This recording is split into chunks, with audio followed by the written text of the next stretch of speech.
Kak Sari bisa pimpin doa, Kak. Ya teman-teman, sebelum memulai CG hari ini, mari kita bersatu dalam doa. Tuhan Yesus, terima kasih Tuhan pada malam hari ini kami datang kepada Engkau Tuhan, ingin bersekutu Tuhan dengan saudara-saudara seiman kami, mendengarkan firman-Mu.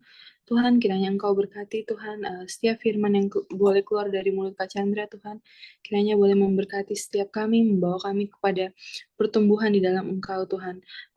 Beracaralah Tuhan di dalam CG hari ini Tuhan. Dalam nama Tuhan Yesus, kami mengucap syukur, berbicara Tuhan karena kami mendengar. Haleluya, amin.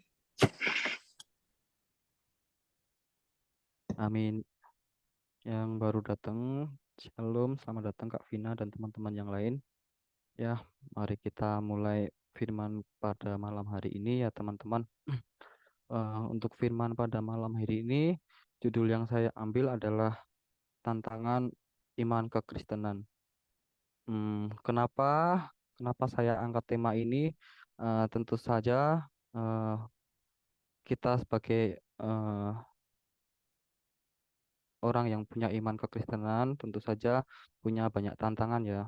Eh, Terlalu banyak sih kalau saya sih. Kalau eh, dalam minggu-minggu ini, dalam hari-hari ini, belakangan ini, mungkin tahun ini atau tahun yang kemarin-kemarin, kita mungkin udah melalui banyak hal bersama Yesus, bersama Tuhan kita, banyak hal yang sudah kita lalui bersama Tuhan kita. eh, dari banyak pergumulan hingga akhirnya kita ditolong oleh Tuhan. Dari sekian banyak tantangan ini saya tulis beberapa poin-poin yang ingin saya bagikan. Yang pertama, tantangan yang pertama kalau menurut saya eh, mengakui Yesus sebagai Tuhan. Menurut teman-teman gimana mengakui Yesus sebagai Tuhan tuh?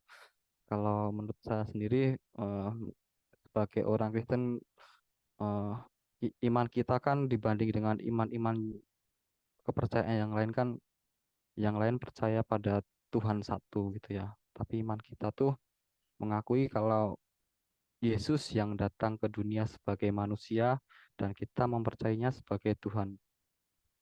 Untuk eh, tantangan yang pertama ini saya ambil ayatnya dari Lukas 9 ayat yang ke-26 yang tertulis demikian. Sebab barang siapa malu karena aku dan karena perkataanku, anak manusia juga akan malu karena orang itu, apabila ia datang kelak dalam kemuliaannya dan dalam kemuliaan Bapa dan malaikat-malaikat kudus. Eh, ini saya sedikit sharing dikit ya teman-teman. Bagi saya sendiri, mengakui Yesus sebagai Tuhan tuh tantangannya cukup berat kalau bagi saya ya. Soalnya mungkin dari teman-teman ada yang tahu tentang record saya. Saya kan tinggal di Klaten. Eh, Orang tua saya nikah secara Muslim, kemudian kedua adik saya pun juga Islam, dan saya sendiri Kristen sendiri di rumah. Ini eh, lebih ke arah sharing ya teman-teman. Jadi nanti kalau udah selesai ya pengennya sih kita saling sharing-sharing bareng lah. Jadi kayak biar kita bisa saling menguatkan gitu. Jadi bukan cuma sekedar saya ingin berbagi pengalaman, membagikan firman Tuhan, cuman terlebih terlebih saya ingin lebih ke arah sharing gitu. Jadi waktu kecil kan saya kan lahir sebagai eh, seorang Kristen ya. Keluarga besar dari ayah saya, keluarga besar Kristen, kemudian keluarga besar dari ibu saya, keluarga besar Muslim ya. Nikah secara Muslim, cuman waktu saya dilahirkan tuh ikut sama nenek. Jadi waktu ikut sama nenek tuh, nenek saya kan dari kedua orang tua ayah saya atau nenek dan kakek saya itu mereka eh, Kristen. Jadi waktu saya kecil tuh ikut sama nenek saya. Terus singkat cerita tiap minggu dikasih uang persembahan untuk berangkat ke gereja dan sampai sekolah SMP atau SMA atau lupa saya. Sampai itu ya awalnya sih cuma ngejalanin biasa kayak tiap minggu eh, sekolah minggu ke gereja. Nah, waktu singkat cerita mungkin teman-teman juga ngerasain lah waktu SD, waktu sekolah SD ataupun SMP ataupun SMA, saya kan di kelas kan Kristen cuma dua, cuma saya dan kakak keponakan saya. Nah itu kadang ada lah pertanyaan-pertanyaan yang aneh-aneh kan, kayak nanya-nanyain sesuatu yang nggak ada hubungan sama kita gitu loh. Kadang nanyain besok kalau meninggal ditanyain apa namanya Tuhanmu siapa, siapa ya? Dulu kan saya pernah ditanya kayak kayak gitu. Saya tuh waktu itu ya kayak ini ya pertanyaan apa? Aku nggak tahu orang waktu waktu kita belajar agama aja kadang kita cuma taunya Yesus itu cuma Tuhan tuh Yesus. Udah gitu-gitu aja nggak ada bahasa-bahasa kayak gitu.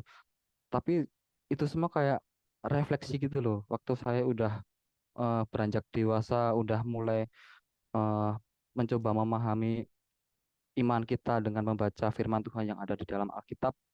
Sekarang jadi kayak ada refleksi, oh waktu itu aku nggak bisa jawab sekarang waktu sudah membaca, oh ternyata kayak gini gini gini. Jadi kadang waktu itu kayak ditanyain orang pun eh, iman kamu apa gitu. Kadang saya jawabnya kayak malu gitu untuk mengakui Yesus sebagai Tuhan tuh kayak malu gitu. Jadi tak ada rasa rasa takut kalau kita tuh nggak bisa berteman sama orang ini kalau aku ngaku Kristen. Kan kita kan udah tahu kan di Indonesia kan mayoritas kan bukan agama kita kan. Kita kan sebagai minoritas kan kecil gitu. Jadi kadang ada rasa-rasa kayak gitu. Nah, singkat cerita waktu sudah eh, sebenarnya saya sendiri tuh mendalami Alkitab tuh baru-baru mungkin 5 tahun belakangan ini sih. Jadi sebelumnya ya masih ibadah-ibadah biasa. Nah, singkat cerita tuh tantangan terbesar tuh waktu ibu saya nanyain soal apa ya, soal Alkitab kita lah. Banyak-banyak tuduhan aneh-aneh gitu loh. Jadi ada yang pernah bilang apa Yesus itu tidak disalib gini-gini. Kayak nusuk banget bagi saya gitu loh waktu itu ya. Ya kadang eh, sebagai orang yang punya iman, sebagai orang Kristen gitu, saya malah waktu itu bingung gitu. Waktu ditanyain kayak kayak gitu tuh, jawabnya gimana? Ya singkat cerita, Tuhan ngasih tahu ke saya kalau saya harus membaca Alkitab, harus melihat banyak lebih mendalami firman Tuhan lagi dari YouTube, dari manapun banyak lah.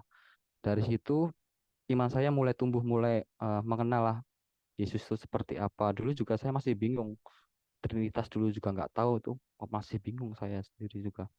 Cuman makin ke sana ya iman saya mungkin mulai terbentuk terus ikut beberapa komunitas dan sebelumnya pun mulai aktif dalam pelayanan juga meskipun juga dalam musik nggak sampai pelayanan seperti sekarang sih. Jadi waktu itu kayak membangun diri saya gitu. Jadi untuk poin yang pertama mengakui Yesus sebagai Tuhan bagi saya tantangan yang lumayan berat sih. Kemudian poin yang kedua tantangan tentang menjaga kekudusan. Nah, untuk menjaga kekudusan ini juga lumayan sih kalau bagi saya sih. Soalnya kalau mengapa kita harus menjaga kekudusan?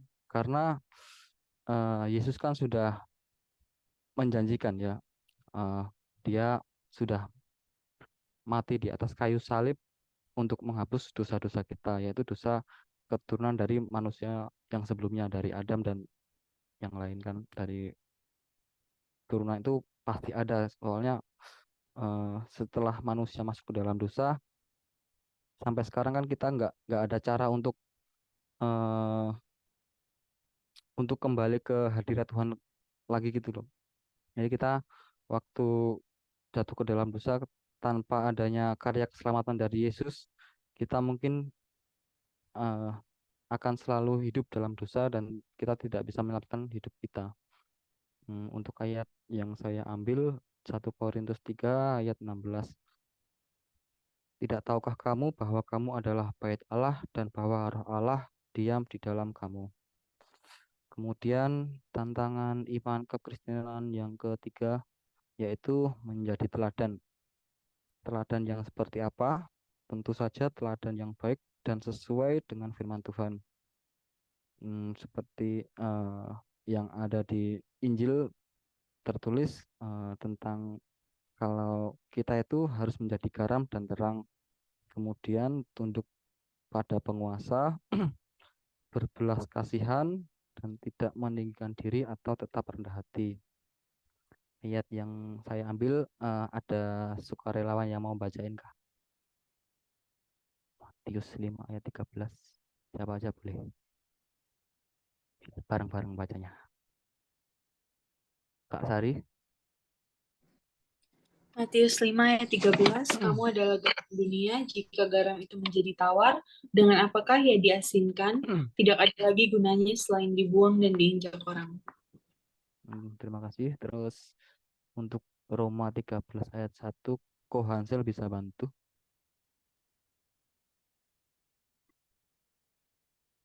Ko Hansel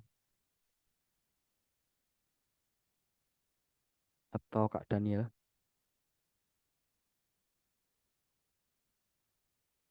Roma 13 ayat 1, tiap-tiap orang harus takluk kepada pemerintah yang di atasnya, sebab tidak ada pemerintah yang tidak berasal dari Allah, dan pemerintah-pemerintah yang ada ditetapkan oleh Allah. Terus berikutnya biar saya bacain lah. Eh, Matius 5 ayat 43 sampai 44. Kamu telah mendengar firman, kasihilah sesama manusia dan bencilah musuhmu. Tetapi aku berkata kepadamu, kasihilah musuhmu dan berdoalah bagi mereka yang menganiaya kamu. Ini ayat yang berat ya, mengasihi musuh. Mengasihi musuh tuh kadang tuh kalau kita disakitin orang tuh bawaannya kayak pengen balas gitu ya. Cuman Yesus justru malah ngasih tahu kalau kalau kita dianiaya sama orang, dijahatin orang, difitnah orang, ataupun berbagai macam niat buruk orang kepada kita, bukannya kita untuk mengutuk mereka, namun Yesus mengajari kita supaya kita tuh untuk tetap memberikan kasih dan belas kasih kepada mereka. Kemudian Lukas 14 ayat 11. Sebab barang siapa meninggikan diri, ia akan direndahkan, dan barang siapa merendahkan diri, ia akan ditinggikan. Hmm, hmm, ya, kemudian tantangan yang keempat, tidak malu hidup susah bersama Kristus saat belum mencapai hal yang diinginkan. Hmm, Poin yang ingin saya sampaikan di sini tuh, eh, firman Tuhan kan berkata kalau Tuhan tuh banyak menjanjikan hal-hal yang indah buat kita tentang eh, rancangan masa depan yang penuh harapan, bukan rancangan kecelakaan dan sebagainya. Cuman pada masa-masa seperti itu tuh kita tuh eh, Tuhan tuh lebih mengkhususkan kita untuk bukan eh, bukan bukan berusaha dengan kekuatan kita sendiri, namun supaya kita menyerahkan segala sesuatunya pada tangan kuasa Tuhan. Karena sebelum mencapai hal yang kita inginkan, tentunya Tuhan mengizinkan kita untuk menerima banyak pergumulan, tantangan hidup, bahkan kadang kita ingin kalau punya cita-cita gitu ya. Kadang kalau misal saya lah waktu dulu di Indonesia gitu, kadang dulu kan di Indonesia kan singkat cerita kan ya saya kan orang anak kuliahan, terus ijazahnya kan D3 TI gitu. Bisa dibilang kan eh, kalau di rumah saya mungkin ada inilah ada rasa hormat lah kesannya oh ini anak kuliahan gitu ya kadang ada rasa kayak gitu cuman waktu itu kan saya eh, singkat cerita pekerjaan terakhir saya kan sebagai Gojek ya jadi kayak eh ya waktu itu kayak situasi yang cukup nggak enak sih jadi kadang nih anak kuliahan kerja cuma kayak gitu jadi kadang apa ya sering direndahkan orang kadang um, eh, ada rasa malu gitu loh wah udah kuliah udah gini-gini malu apalagi kita ibarat kata eh, yang udah lama ikut Kristus ataupun bahkan yang baru aja masuk iman kita yang dari agama lain atau dari kepercayaan yang lain tahu-tahu ikut ke Kristen bukannya hidupnya membaik tapi justru hidupnya semakin sengsara dan kadang kita ada rasa malu gitu kan. Aduh udah masuk Kristen malah hidup gua susah Kan itu kan ada rasa-rasa kayak gitu mungkin. Cuman Tuhan tuh emang bukan berarti bersama Kristus selalu hidup menderita. Enggak sih kalau menurut saya sih. Tuhan lebih mengizinkan kita untuk hidup. eh, Tuhan tuh percaya kalau kita tuh akan diangkat ke titik di mana kita akan mencapai apa yang Tuhan kehendaki, namun kita harus melalui masa-masa yang disebut dengan pergumulan itu tadi. Jadi emang emang di saat momen-momen itu tuh momen yang paling berat kalau menurut saya sih untuk mencapai titik-titik yang kita tuju gitu. Kayak kemarin waktu saya di rumah kerjaan kayak gitu, tahu-tahu ah datang pertolongan dari Tuhan, yaitu dari lewat ibu saya ngasih tahu ke saya, ah Chandra, ini kamu mau nggak mau berangkat ke Jepang? Padahal saat itu nggak ada pikiran sama sekali lah pengen berangkat ke Jepang. Dan sekarang sudah sampai 3 tahun, yang awalnya bisa dibilang udah ngabisin waktu kuliah D3 3 tahun, molor 2 tahun sampai 5 tahun, habis itu kerjaan juga nggak jelas, kayak apaan sih, udah kayak buang-buang waktu, buang-buang umur banyak gitu, apalagi sebagai cowok. Dan waktu itu istilahnya kayak punya pacar, kayak pengen jangan kan bahagiaan anak orang, hidup aku aja masih kayak gini. Dulu kayak pikirannya hidup masih nggak enak kayak gini, mau gimana. Tahu-tahu dikasih Tuhan ngasih jalan gitu, seolah Chandra, ini ada nih jalan tol, mau nggak kamu tinggal jalan aja gitu. Jadi kayak tinggal Tuhan tuh udah kayak udah nyiapin jalan buat kita, kita tinggal eh, jalan aja, mau kita jalan lamban ataupun cepet. Itu sih yang selama yang pernah saya rasain. Kadang itulah rasa susah, hidup susah itu kadang berat, tapi ya saya percayalah semuanya pasti melaluinya dan pasti mencapai sesuatu yang ingin kita capai bersama Yesus kita. Kemudian tantangan yang kelima, tidak memegahkan diri di masa senang. Nah, tidak memegahkan diri di masa senang tuh ya kayak misal pencapaian-pencapaian kecil ataupun besar apapun itulah. Nah, ya kayak misal eh, saya sendiri yang sebelumnya di perusahaan yang lama, mungkin ya bisa dibilang kan waktu itu kan ya pergumulan saya kan sama teman-teman satu angkatan ya, sama-sama orang Indonesia yang tinggal di sana. Ya singkat cerita aja, di sana kan gajinya kurang, pressure-nya tinggi, pekerjaannya lumayan capek banget sih. Terus kayak kayak udah bisa pindah ke perusahaan yang sekarang, yang kemarin mungkin Kak Kris juga tahu, Kak Kris dan teman-teman yang lain mungkin ya Kak Kris juga bantuin doa buat saya kan kemarin. Sekarang sudah, puji Tuhan, Tuhan tuh udah mengabulkan doa saya dibantu teman-teman. Jadi waktu sudah sampai sini ya eh, kadang ada rasa pengen nyombong gitu loh. Udah enak nih, udah di sini nih. Cuman kalau kita baca firman Tuhan, kita tidak boleh untuk memegahkan diri, ngontrol diri, ngontrol diri susah. Kemudian tantangan yang keenam, berpegang pada janji-janji Tuhan di masa kesukaran. Nah, setelah tadi kayak kita lagi enak-enaknya kita mau pamer, kadang mau share apa, sekarang ada masa di mana kita susah lagi, bukan susah lagi sih, di masa susah kan, kan kita percaya kan Tuhan tuh bakal ngangkat kita naik dan tidak turun. Jadi ya yakinlah ada checkpoint-checkpoint tertentu yang kita capai, kadang kita nggak mensyukurinya di situ.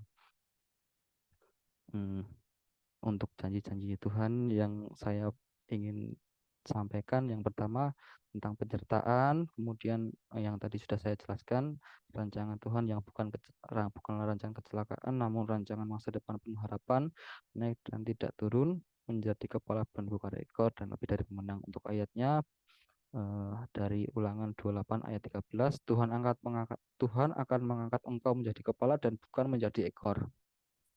Engkau akan tetap naik dan bukan turun. Apabila engkau mendengarkan perintah Tuhan Allahmu yang kusampaikan pada hari ini, kau lakukan dengan setia. Kemudian Yeremia 29 ayat 11, sebab aku ini mengetahui rancangan-rancangan apa yang ada padaku mengenai kamu. Demikianlah firman Tuhan, yaitu rancangan damai sejahtera dan bukan rancangan kecelakaan, untuk memberikan kepadamu hari depan yang penuh harapan. Kemudian eh, untuk yang catatan saya yang lebih dari pemenang itu saya ambil dari Roma 8 ayat 37, tetapi dalam semua itu kita lebih daripada orang-orang yang menang oleh Dia yang telah mengasihi kita. Kemudian tantangan yang ketujuh yaitu memikul salib. Tentu saja ada rasa diselumuti rasa ketakutan menderita bersama Kristus. Untuk ayat yang saya ambil, Wahyu 2 ayat 10, jangan takut terhadap apa yang engkau derita. Sesungguhnya iblis akan melemparkan beberapa orang di antaramu ke dalam penjara supaya kamu dicobai dan kamu akan beroleh kesusahan selama 10 hari. Hendaklah engkau setia sampai mati dan aku akan mengaruniakan kepadamu mahkota kehidupan. Kemudian yang kedelapan, tentu saja eh, kalau kita sudah mencapai titik atau checkpoint yang istilahnya yang kita impikan, tentu saja kalau kita berdoa ya minta supaya bukan sesuai kehendak kita, namun kehendak sesuai dengan kehendak Tuhan supaya kita bisa memberkati bagi orang-orang yang lain. Hmm. Eh, Tantangan yang sembilan menjadi pelayan Kristus. Nah, menjadi pelayan Kristus itu pernah saya bahas sih sama Kak Daniel sama teman-teman yang lain juga sih waktu telepon itu. Jadi pelayanan menjadi pelayan Kristus itu bukan selalu bicara tentang pelayanan di gereja. Jadi bahkan kita waktu kerja, waktu di masyarakat ataupun di keluarga pun lingkup yang paling kecil aja lah.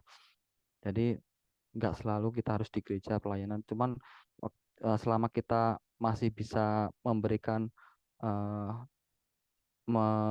membagikan firman Tuhan kepada semua orang, dari kita nggak eh, bisa melalui dari lingkup-lingkup yang paling kecil. Misal saya kalau misal nasihatin adik saya gitu, kadang pakai ayat Alkitab gitu. Cuman jadi aja agak ketawa-ketawa gitu. Eh, yang penting poinnya baik nggak masalah. Yang penting tersampaikan. Untuk ayat yang saya ambil Efesus 5 ayat 16, dan pergunakanlah waktu yang ada karena hari-hari ini adalah jahat. Oh ini yang nomor 10 nih. Maaf, harusnya di bawah sih. Nah, poin yang 10, tidak serupa dengan dunia atau menjadi oposisi dunia yang semakin jahat ini. Nah, ini ayat yang dikasih Mas Daniel sih. Efesus 5 ayat 16. Pergunakanlah waktu yang ada karena hari-hari ini adalah jahat. Kemudian tantangan yang ke-11, melakukan pekerjaan Allah, maka Allah akan melakukan pekerjaan kita. Dan yang terakhir, eh, tantangan yang terakhir adalah untuk tetap taat dalam perjanjian. Ya, perjanjian seperti apa? Tentu saja perjanjian tentang karya keselamatan dari Yesus. Kita selalu membaca firman Tuhan, tahu apa yang harus kita lakukan, tentang apa yang diperintahkan oleh Kristus, lalu tetap setia sampai Yesus datang untuk kedua kalinya, iman Kristen. Nah, firman hari ini cukup sampai sini.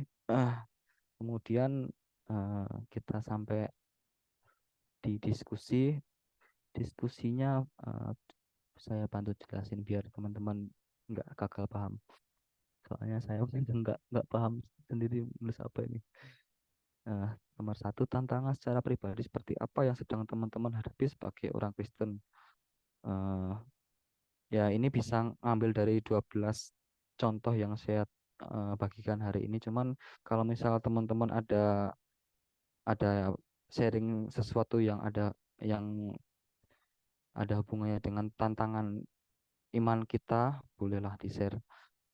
Jika ada ayat masuk, boleh disertakan. Kemudian yang kedua, eh, jika ada tambahan untuk melengkapi firman ini, boleh ditambahkan.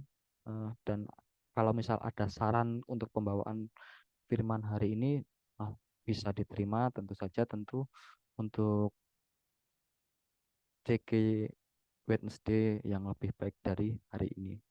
Kemudian diskusi yang ketiga, kalau ada pertanyaan tentang iman kekristenan yang ingin dibahas bersama-sama, boleh dipertanyakan, mumpung ada Mas Daniel, Hansel, Kak Grace, dan teman-teman yang lain yang lebih tahu. Mari kita bahas bersama-sama.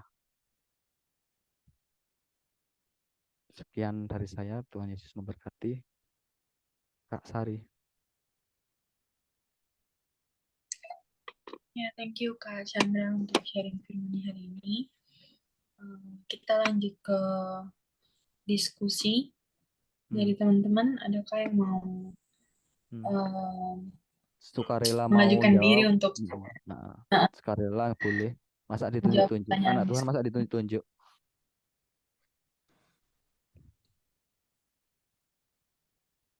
Dibikin ini enggak, Kak? Dibikin apa namanya? Breakout room enggak, Kak? Apa di sini aja ya? Di sini aja ya? di sini aja nggak apa-apa sih Kak. Oke lah, biar rame lah. Aku juga pengen kenal sama yang lain.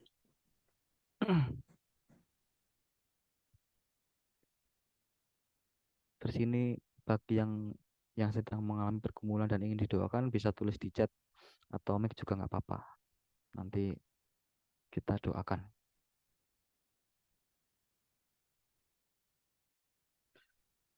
Atau dari Mas Daniel dulu.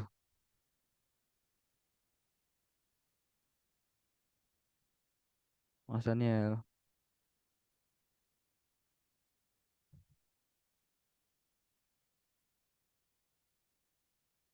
Mas Daniel, Atau dari aku ya Kak Oke, Kak Sari. Chandra. Ya, kalau aku tantangan pribadi apa sih yang aku hadapi sebagai orang Kristen?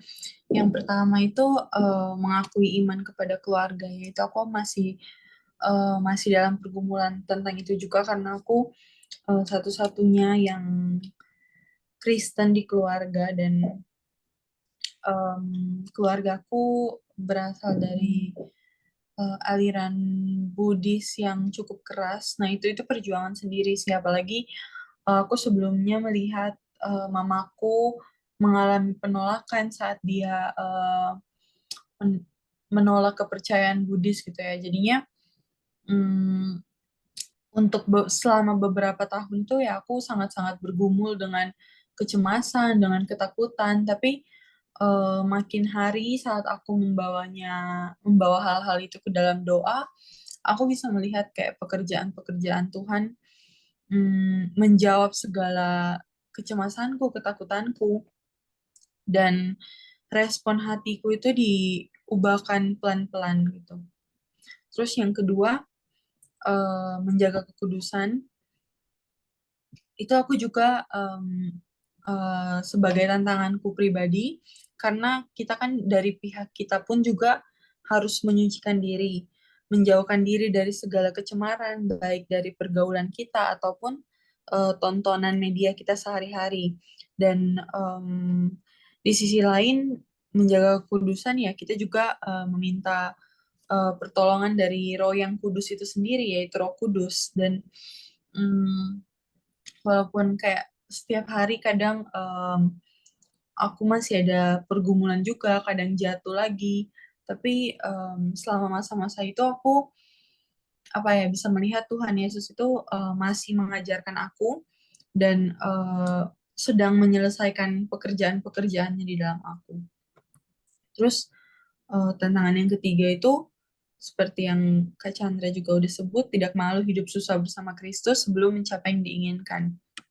Nah, aku sempat sangat bergumul soal ini, apalagi di tahun 2021-2022 itu saat-saat skripsiku itu dalam posisi yang sangat-sangat sangat-sangat mandek gitu ya, sangat-sangat bermasalah. Kayak aku merasa hidupku tuh sangat berantakan dibandingkan teman-teman sebaya aku, dan pada saat-saat itu aku merasa malu gitu loh untuk keluar bersosialisasi dengan orang. Aku takut kayak seakan-akan kok aku kenal Tuhan, masa hidupku seperti ini. Ya ada rasa ketakutan seperti itu. Tapi makin hari semakin aku membaca firman, sampai pada akhirnya Tuhan mengingatkan bahwa Tuhan itu datang untuk orang yang sakit, untuk orang yang berdosa, dan justru melalui kelemahanku itulah kekuatan Tuhan tuh semakin sempurna. Dan justru ketidaksempurnaan pula itu yang menunjukkan bahwa ini loh aku anak Tuhan yang membutuhkan Tuhan dalam hidupnya.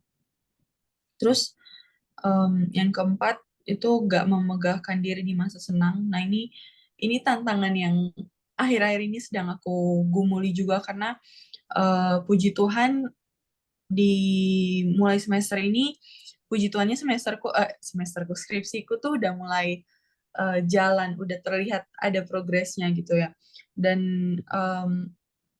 mungkin karena sudah bergumul terlalu lama dengan skripsi dan sekarang mulai ada progresnya, ada apa ya, celah-celah kesombongan, tinggi hati, merasa bangga dan lain-lain. Makanya saat kayak godaan-godaan untuk merasa bangga, terlalu bangga terhadap diri sendiri itu datang, ya aku selalu mengingatkan, walaupun mungkin memang tanganku yang mengerjakan skripsi itu, tapi aku pun juga jangan sampai lupa, karena segala sumber daya yang aku miliki sekarang, segala jalan yang memudahkan skripsiku sekarang, itu semuanya pekerjaan Tuhan, dan juga segala kekuatan dan dorongan untuk bangun di pagi hari dan melakukan aktivitas-aktivitas tersebut ya semuanya berasal dari Tuhan. Itu sih kalau dari aku, tantangan pribadiku.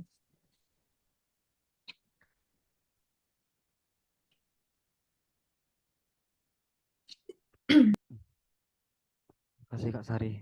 Udah cukup, itu ada pertanyaan lagi. Itu 2-3 perlu nggak? Kalau ada pertanyaan, itu ada Kak Daniel Kohansel. Bisa jawab tuh nomor 3 tuh. Atau 2. Kalau dari aku 2 dan 3 belum ada sih. Oke Kak Sari, makasih Kak Sari atas serinya. Terus berikutnya siapa yang mau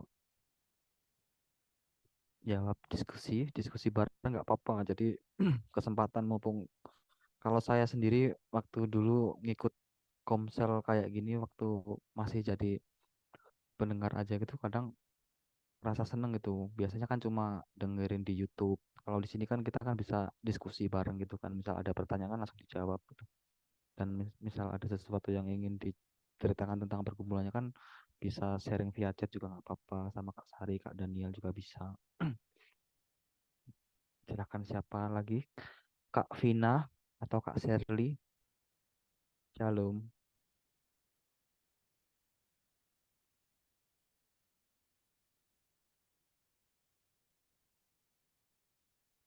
Shalom Kak Shirley, Kak Vina atau Atau Kak mungkin teman-teman yang belum bisa open mic bisa sharing di chat, nanti dibantu Mm-mm. bacain.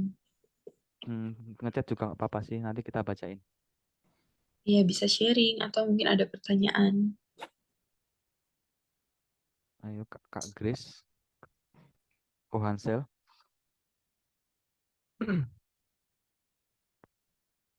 Terus ada sesuatu yang pengen didiskusikan atau sharing nggak apa-apa sih, sukarela. Keadaannya ya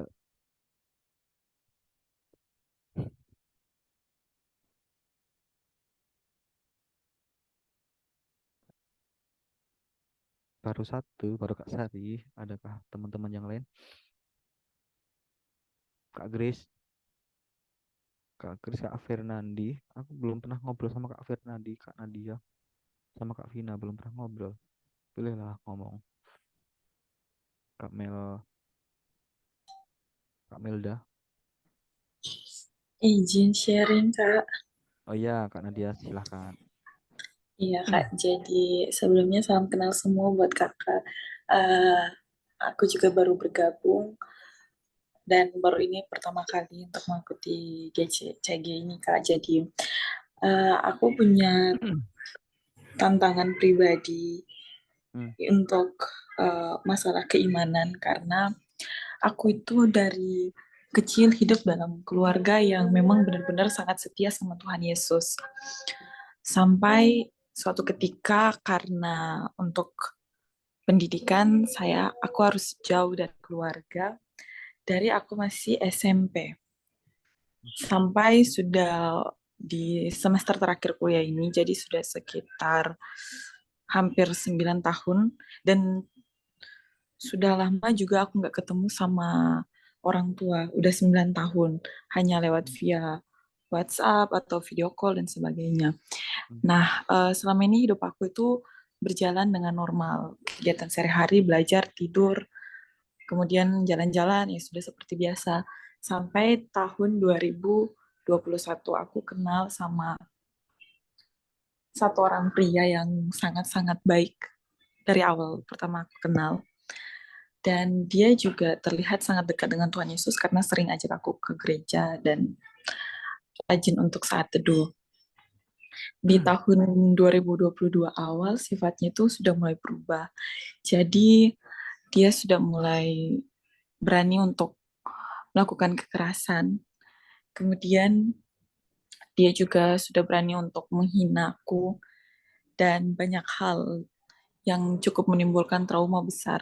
Tapi karena aku sudah sangat sayang sama dia, jadi berjalan selama 3 tahun. Pada tahun 2022 akhir, aku sudah nggak pernah ke gereja lagi karena dianya juga nggak pernah ke gereja dan aku benar-benar sudah mulai lupa sama Tuhan. Nggak pernah berdoa, nggak pernah, hampir nggak pernah ingat sama Tuhan sama sekali. Dan satu ketika di mana aku harus menghadapi kenyataan bahwa ternyata dia uh, memilih untuk melakukan dosa dengan orang lain. Dan di saat itu, aku mulai kehilangan jati diri aku karena aku berpikir bahwa selama 2 tahun terakhir ini, aku udah gak pernah lagi dekat sama Tuhan. Dan sempat berpikir untuk malu berdoa lagi karena setelah aku mulai merasakan susah dulu, baru aku ingat ke Tuhan gitu. Jadi aku udah gak pernah berdoa dan suatu saat aku mengalami kejadian seperti ini, aku mau datang ke Tuhan, aku udah malu gitu. Dan aku juga menghabiskan banyak hal saat aku stres, bukan dengan Tuhan, tapi dengan hal-hal duniawi yang justru makin menjerumuskan aku. Aku udah mulai gak percaya, aku mulai berpikir pakai logika, kalau aku bisa melakukan segala hal dengan kemampuan aku. Karena aku waktu itu pernah berpikir Tuhan itu gak nyata gitu. Karena aku merasa selama hidup aku berjalan ini semuanya berjalan baik hingga aku kenal dia dan aku kenal lebih dekat lagi dengan Tuhan Yesus. Ternyata justru balik sebaliknya aku semakin hancur dengan kenyataan yang ada. Akhirnya aku mulai lupa dengan Tuhan Yesus. Aku udah gak pernah berdoa lagi sampai aku kena masalah. Aku ingin berdoa kembali tapi aku sudah terlanjur malu. Dan sampai detik ini juga aku masih ragu-ragu dan akhirnya aku memilih untuk bergabung, untuk membuka hati dan iman aku kembali untuk percaya sama Tuhan gitu Kak. Itu aja sih cerita aku Kak. Dan masih Makasih. dalam berproses lagi gitu Kak. Ya, sering-sering inilah Kak. Ya, ikut ikut CG, ikut komunitas-komunitas, ikut apa bareng-bareng teman seiman Kak, biar bisa saling menguatkan, bisa bisa saling mendoakan. Jadi kalau ikut apa ya, kadang tuh saya juga kadang ngerasain pergumulan kayak gitu tuh sendiri tuh kayak ngerasa berat tuh. Cuman kemarin tuh saya juga merasa dikuatkan sih, kayak bisa ngobrol sama Kak Grace, sama Kak Daniel, Kak Sari, kita saling doa itu kayak merasa dikuatkan banget Kak. Kadang mungkin iya kita kita berdoa sendiri tuh kadang bisa sih, cuman kalau didoakan tuh kayak kita tuh lebih merasa dikuatkan gitu loh Kak, kayak secara mental tuh kayak ada support system gitu Kak. Jadi kalau saran saya sih ini sih lebih banyak bergumul bersama teman-teman sih, jadi lebih banyak sharing. Karena kalau kita bareng-bareng tuh bisa saling ini Kak, sedih ada teman sharing, seneng ataupun sedih gitu Kak. Makasih sharingnya Kak, nanti kita doain Kak. Kak Nadia ini di chat juga ya. Makasih Kak Nadia. Iya Kak. Hmm. Kak Grace, udah belum ngobrolnya Kak?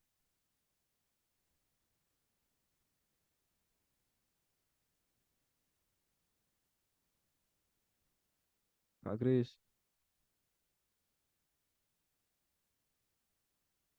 ada lagi yang mau sharing?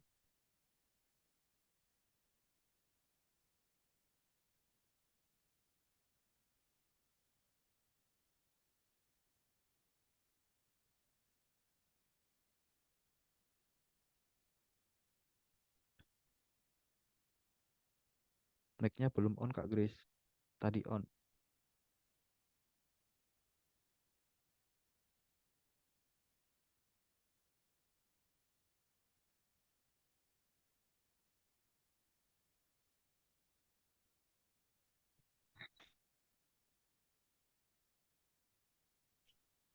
Udah lagi Kak. Kak, suara ini jaringannya susah. Udah keluar jelas. Dengar nggak, Kak? Soalnya Jelas. jaringannya susah. Jelas banget. Oh, oke. Kalau aku tantangan apa ya? Aku tantangan kekristenan itu apa ya? Kalau dulu sih dari keluarga, karena kan keluargaku sebagian besar tuh Muslim. Terus kayak aku Kristen, jadi tantangan besar buat aku katanya itu adalah bagaimana hidupku itu bisa menjadi terang gitu loh buat keluargaku yang beragama Muslim gitu. Bahkan keluargaku ada yang Muslim tapi kayak Muslim campuran juga, kayak masih pegang kebudayaan Jawa itu masih erat banget kayak gitu kan. Jadi kadang kalau misal aku pas lagi liburan pulang ke rumah gitu, kalau keluarga masih kayak apa lakuin kayak semacam kayak kayak sembeleng-sembeleng kayak gitu kan, kayak masih kirim apa ya kayak buat sajen-sajen gitu. Kadang kayak kami sampai kayak konflik gitu kan, kayak ya kayak debat kayak gitu. Itu sih itu tantanganku yang aku masih terus bergumul sampai sekarang, karena memang keluarga belum bisa lepas dari adat istiadat Jawa itu.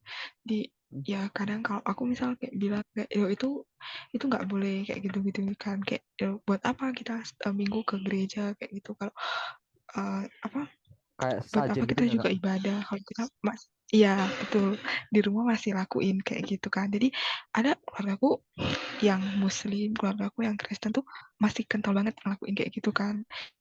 Jadi ya itu sih, itu masih belum terasa gitu loh, kayak Hmm. ke gereja yang keluarga Muslim juga kayak sholat gitu, tapi ya hal kayak gitu masih harus terus dijalankan kayak gitu kan. Itu sih tantangan yang dari kalau ya kayak gitu kan. Terus Nah, sisa dulu. meskipun Mana sih? Saya mau bikin dari aku berapa?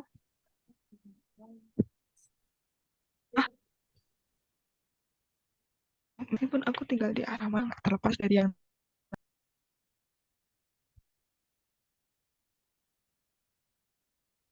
Aduh, sinyal Kak Grace hilang Kak keluar.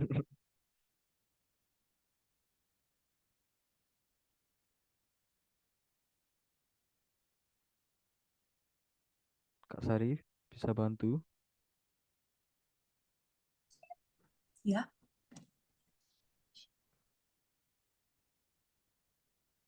Kak Grace. Mungkin sambil nunggu Kak Grace bisa lanjut ke main dulu Kak. Itu Kak Grace. Kak Grace. Tadi bilang sinyal sih. ya,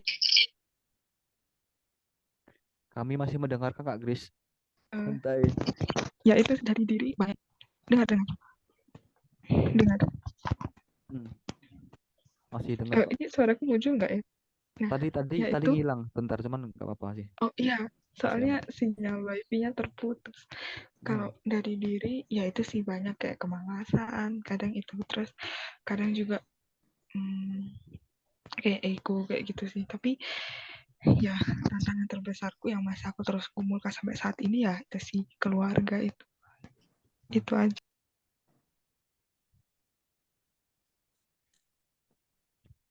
Iya sih Kak. Jangankan Kak Grace. Saya pun juga kalau sekarang nggak tahu sih soalnya sudah pisah lama sih dari rumah sudah di sini. Tapi dulu ayah saya juga itu sih sering ngajak saya ke mana itu ke kuburan jadi kayak sembah-sembah gitu. Aku juga nggak tahu cuma ikut-ikut aja. Emang di Jawa tuh kayak gitu sih Kak, apa namanya? Jadi kayak agama dicampur agama tuh kayak udah hal yang biasa gitu loh, makanya sering tabrakan terus gitu ya kalau kita punya iman itu. Tapi mereka masih percaya. Tuh, ya kalau pesan apa ya? Saran dari saya sih ini sih. Kadang kalau kita ngelihat orang-orang yang kayak gitu tuh, daripada kita nasihatin orang yang salah, mending kita menjadi teladan supaya mereka ikut sama kita gitu loh. Jadi kadang daripada kita nasihatin orang, mending kita diem ngelakuin sesuatu yang benar biar orang apa ya mencontoh apa yang kita perbuat gitu loh. Jadi banyak sih kadang nggak cuma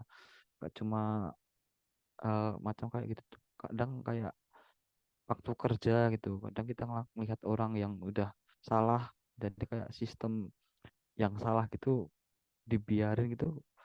Kita mau nasihatin pasti kita dimusuhin. Cuman kalau kita nggak usah berkomentar ngelakuin sesuatu yang bener, orang pun kadang oh ternyata ini nggak bener.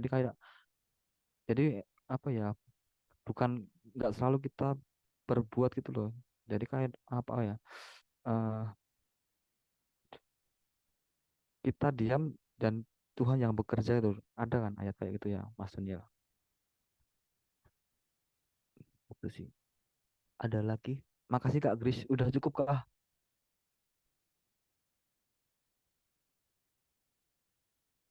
Ada lagi Kak yang mau sharing?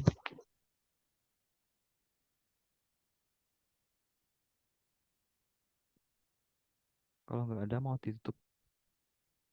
Masih ditungguin sampai 40 menit 40. Kalau nggak ada sharing, kita masuk ke lagu pujian terakhir.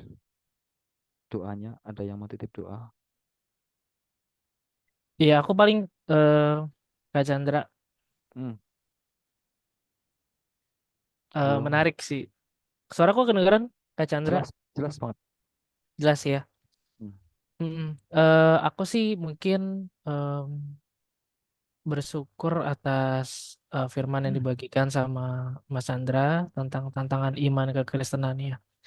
Dan di sini kan tadi pertanyaan diskusinya adalah tantangan secara pribadi seperti apa yang sedang teman-teman hadapi sebagai orang Kristen di keluarga atau lingkungan sosial atau pekerjaan gitu ya. Kalau tantanganku sih ya sebagai orang Kristen gitu ya.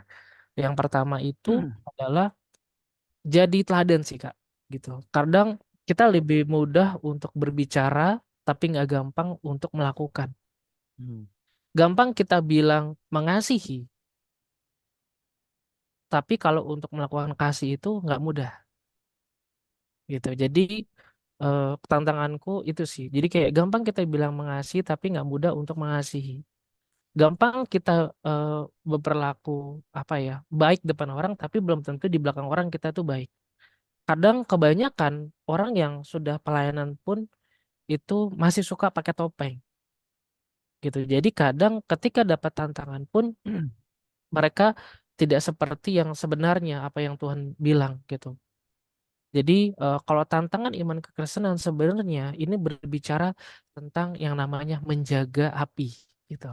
Kalau bahasa yang terkenalnya gitu ya, yang kerennya itu adalah menjaga api. Nah, pembacaan Alkitabku hari ini terakhir sih sampai di Wahyu 22. Jadi udah yang terakhir ya. Tapi yang menarik adalah selama aku baca Wahyu ini, aku bener-bener eh, kayak belum dapat sesuatu gitu ya. Tapi dari apa yang disampaikan oleh eh, Kak Chandra malam ini, membuatku sadar bahwa banyak sekali sebenarnya yang aku dapatkan gitu. Dan Kak Chandra kan tadi bertanya diskusinya adalah tantangannya apa sih gitu. Di Wahyu 14 di ayat 12 sampai dengan 13 dibilang gini, yang penting di sini ialah ketekunan orang-orang kudus yang menuruti perintah Allah dan iman kepada Yesus. Dan aku mendengar suara dari sorga berkata, tuliskan berbahagialah orang-orang yang mati dalam Tuhan sejak sekarang ini.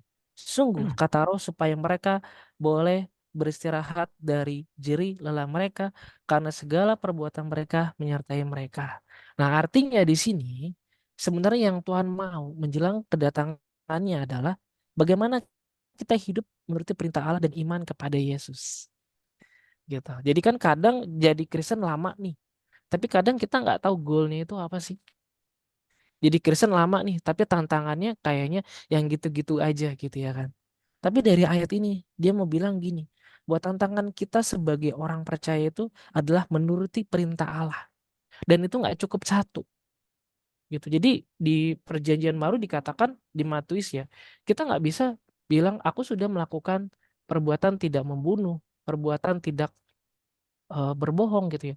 Tapi yang lainnya kita masih lakukan. Percabulan masih jalan gitu loh. Berpikiran kotor masih jalan gitu loh. Kadang juga kita punya namanya netting atau negative thinking gitu. Nah, itu kan harus kita jaga nih. Bagaimana supaya menjelang kedatangan Tuhan kita murni di hadapan Tuhan gitu. Kita tidak melakukan hal-hal yang tidak menyenangkan hati Tuhan. Gitu makanya di Wahyu ini juga disampaikan berbagailah orang yang membasuh jubahnya, itu di Wahyu 22. Mereka akan memperoleh hak atas pohon-pohon kehidupan dan masuk melalui pintu-pintu gerbang ke dalam kota itu. Dan ayat di Wahyu 22 ayat 15 dibilang, tetapi anjing-anjing dan tukang-tukang sihir, orang-orang sundal, orang-orang pembunuh, penyembah-penyembah berhala, dan setiap orang yang mencintai dusta dan melakukannya tinggal di luar. Wow, di luar dikatakan. Dan ayat 16 dijelas lagi, aku Yesus telah mengutus malaikatku untuk memberikan kesaksian tentang semuanya ini kepadamu bagi jemaat-jemaat. Aku adalah Tunas, yaitu keturunan Daud, bintang timur yang gilang gemilang. Gitu. Jadi di sini Tuhan mau supaya kita membasuh jubahnya kita. Jadi Tuhan tahu kita pasti akan ada saat di mana kita nggak kudus. Ada saat di mana kita tidak hidup benar. Tapi Tuhan mau kita membasuh jubahnya kita supaya tetap bersih di hadapan Allah. Dengan caranya seperti apa? Yaitu tidak berlaku cemar. Gitu. Makanya dikatakan di Wahyu 22 ayat yang ke-11 dibilang, barang siapa yang berbuat jahat, biarlah ia terus berbuat jahat. Barang siapa yang cemar, biarlah ia terus cemar. Dan barang siapa yang benar, biarlah ia terus berbuat kebenaran. Barang siapa yang kudus, biarlah ia terus menguduskan dirinya. Yang menarik ayat yang terakhir. Barang siapa eh, yang kudus, biarlah ia terus menguduskan dirinya. Artinya, kalau kita memang tujuan kita untuk hidup kudus, biarlah kita terus hidup kudus, menyenangkan hatinya Tuhan. Dan apa yang disampaikan tadi oleh Kak Chandra, karena dia Kak Grace itu adalah tantangan-tantangan kita selama hidup di dunia. Yang memang kita realitanya seperti itu. Sebagai orang yang percaya pada Yesus, pasti kita diperhadapkan dengan manusia yang membuat kita kecewa. Kadang kita sudah berusaha hidup benar, tapi ada aja orang yang gak suka kita hidup benar. Apalagi iblis gitu. Dan hari-hari ini aku juga dapat sesuatu message dari Tuhan adalah untuk hati-hati dengan jebakan-jebakan si iblis. Pikiran-pikiran yang negatif gitu. Keinginan-keinginan yang negatif gitu. Bagaimana cara untuk mengalahkannya? Adalah kita membangun pagar supaya kita tidak masuk dalam jebakan-jebakannya iblis. Dan ini tantangan kita sebagai orang-orang yang percaya kepada Kristus. Nggak cukup hanya sekedar rajin berdoa, nggak cukup cuma sekedar rajin ke gereja, tapi juga perlunya membangun keintiman dengan Kristus. Jadi nggak cuma sekedar asal kenal, tapi juga ngalamin Tuhan. Nggak cuma dengar khotbah, tapi juga ngalamin firman Tuhan. Jadi hidup kita berbuah dan menghasilkan buah yang memuliakan nama Tuhan dimanapun kita berada. Sehingga apapun tantangan yang kita harus hadapin, kita akan jadi pemenang, bahkan lebih daripada pemenang. Karena apa? Karena kita mau menuruti perintah-perintah Tuhan yang tadi sudah saya bacakan. Amin. Itu dari aku, Kak. Rasa terberkati Kak Daniel, mantap. Ya, makasih, Kak. Sama-sama. Kita saling ngasih makan Mas. Kenyang aku. Makasih Mas Daniel. Ada yang mau nanggepin kan nanggepin boleh, mau nitip doa boleh, mau jawab pertanyaan dipersilahkan, masih ada waktu.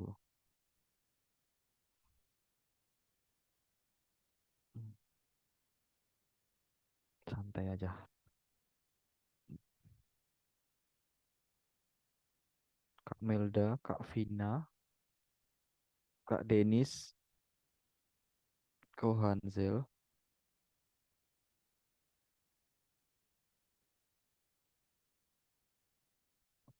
Oh ya, Kak, ini kita juga kedatangan Ko Aldi. Bisa dia dari CG Kamis ya. yang mana Kak?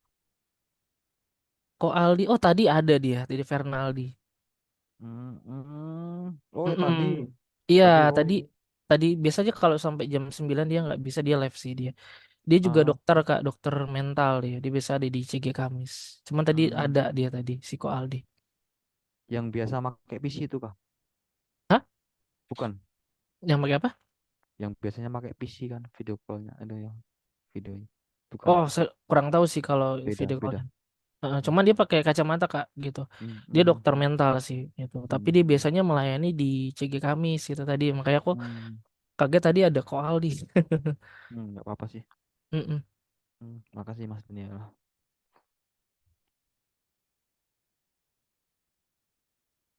Boleh Onik yang pengen sharing,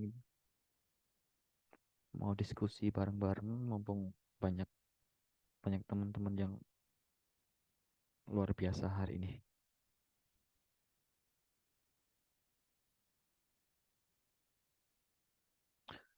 Kak Sari, lagu lagu yuk udah selesai sih, udah nggak ada respons, udah capek. Oke, Semua udah capek pasti teman-teman. malam Ya, lagu. teman-teman kita memuji Hmm, bersama-sama ya. lagu pujian nanti saya tutup dengan doa. Apa ini? Apa namanya? Foto dulu, Kak. Screenshot nggak Eh, sih? setelah setelah puji-pujian aja Kak. Oke. Kak Chandra, share screen-nya dilepas dulu, soalnya aku nggak bisa share screen. Oh iya. Dah. Oke.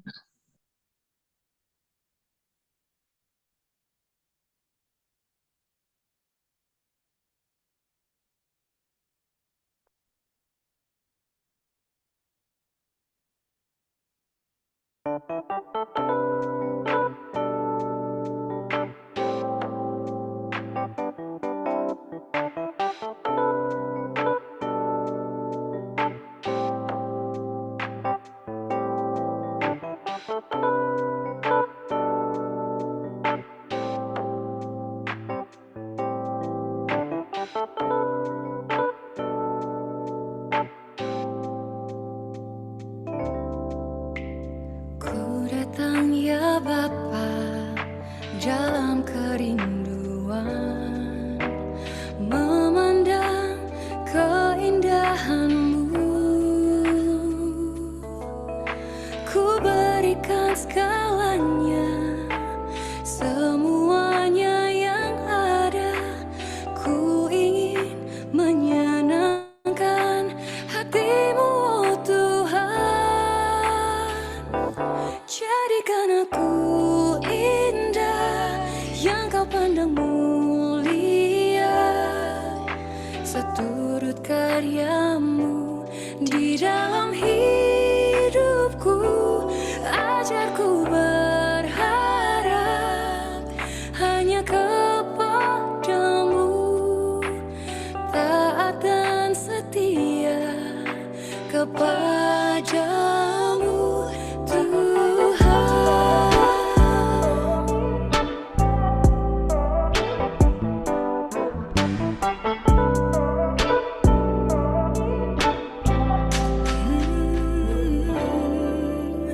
Ku datang ya Bapa dalam kerinduan, memandang keindahan-Mu.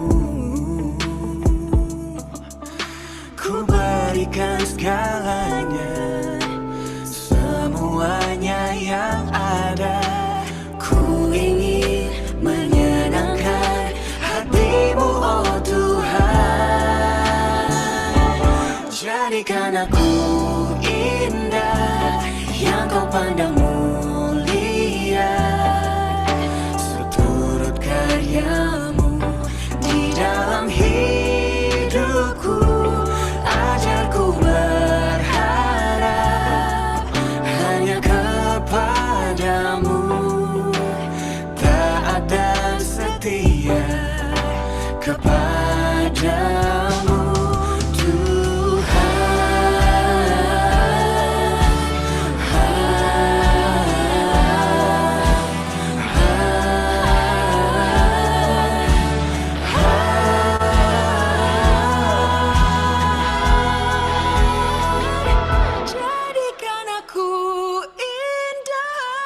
yang kau pandang